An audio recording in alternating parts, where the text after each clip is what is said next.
So, in the allotment, this is where everything, this is like the main hub of what takes place, and it takes place in this shed. And you can see now that John has finished, I think, painting. He's painted the front here, and we've cleared around the side here. We made a little gravel patch, and these stones are dug up from the main plot, so it's recycling. And he's here creating a little space, having cut back a lot of the undergrowth under here. You can now clearly see the two different trees.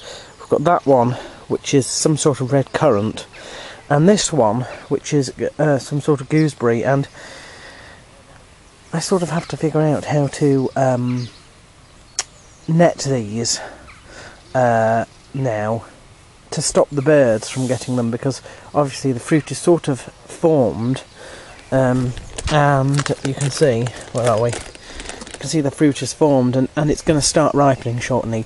When it ripens, Pesky, the local blackbird, will be upon it, and if we're unlucky then we'll lose everything.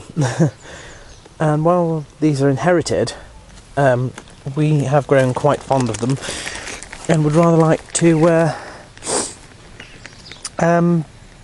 harvest them.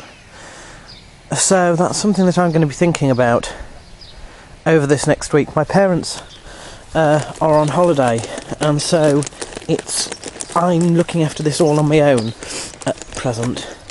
We have round here a load of what were raised beds, and the next thing that we're going to do is we're going to cover this.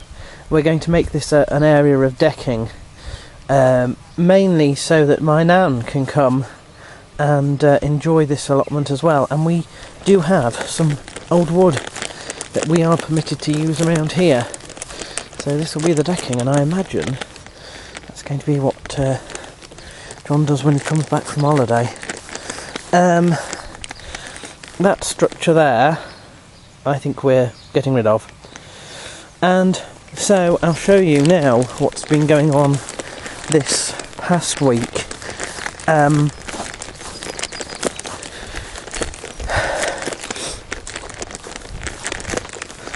See, that to me looks oddly like some sort of potato plant or something.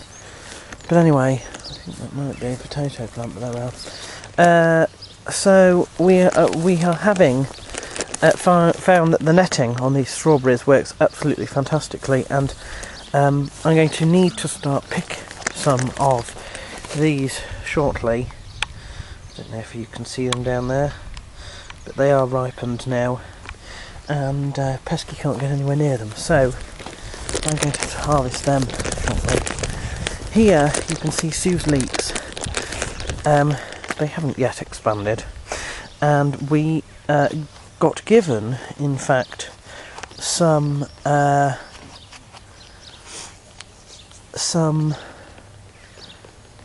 the lettuces, so we've sort of planted them in between, because apparently they will develop really quickly. Now, she has actually put these little slug pellet things, these little things around the lettuces, which is what the slugs will go for. I don't like using things like that, I have to admit, but she's only done it for the lettuces, and they are at particular risk, so yeah. And then this plot, which has been cleared, we've put brassicas in. Again, we've been given these brassicas, so we've sort of begged, borrowed and stealed, really. I think that a lot of people have been giving us these things as leftovers that they cultivated but didn't have room for, and because we are at a stage where we're too late to grow things from seed ourselves, we've like inherited their young plants.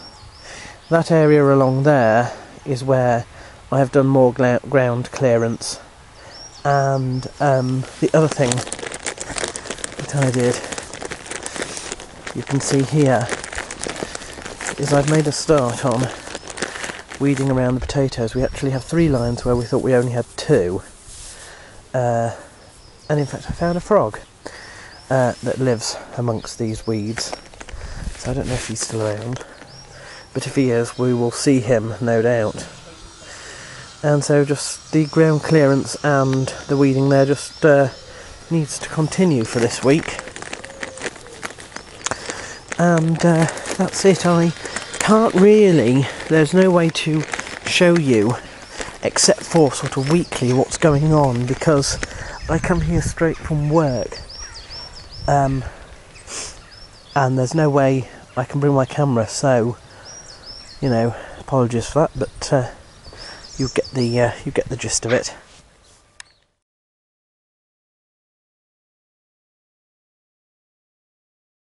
Look what I found.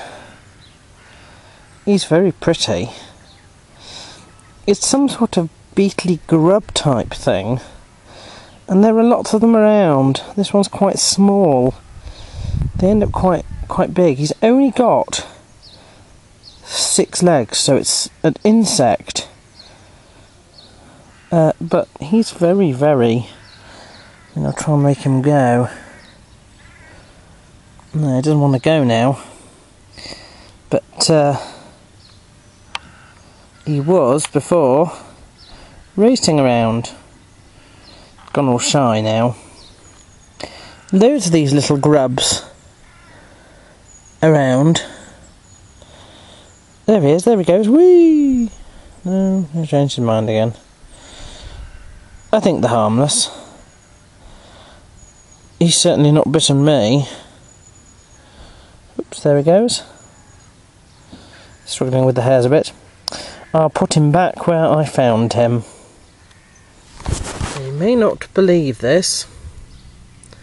Where is he? That, there, wherever he's gone. I think you saw him jump. There's some rather large jumping spiders around here. I have never seen the likes of them before. They appear. Oh, there he is. There he is. Where is he? You see him? Can you see him? It's just somewhere around there. They're highly camouflaged. They're like black, and they jump. They jump. But it's next to impossible to catch them on film because they are so quick.